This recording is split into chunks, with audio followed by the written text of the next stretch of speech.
My name is Sahla. Today I'm going to present a seminar on the topic Lucky Jim by Kingsley Amis. So, Lucky Jim was published in 1954 and is a classic comic novel that made Kingsley Amis famous.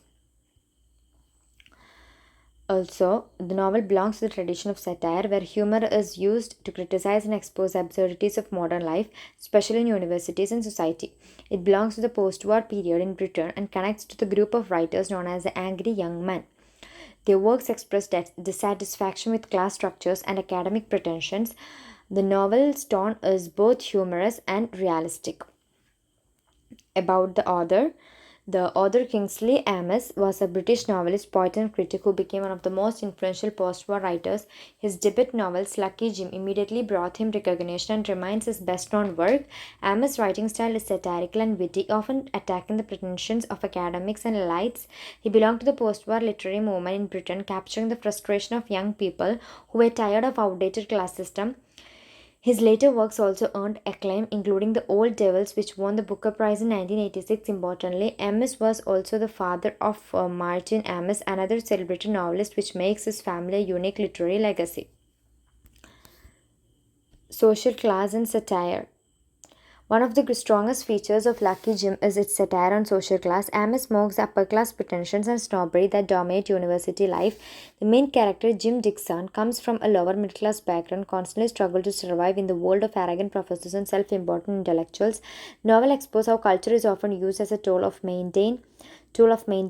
to maintain class hierarchies.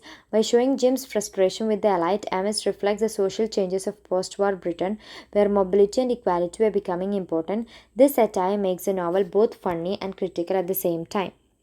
Personal aspirations. Jim Dixon represents the struggles of a young man trying to balance ambition with personal freedom. He wants success, but he also feels trapped by the rigid and false academic world.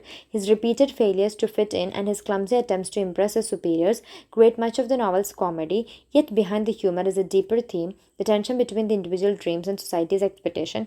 Jim desires a life free of pretension, where honesty and authenticity matter more than status. This reflects the voice of the younger generation, 1950s Britain, who were rebelling against outdated traditions. Academia and absurdist. Amis turns the university into a stage for satire. He portrays professors, lectures, and conferences as boring, pompous, and absurd. The academic world, instead of being inspiring, is shown as full of empty rituals and meaningless politics.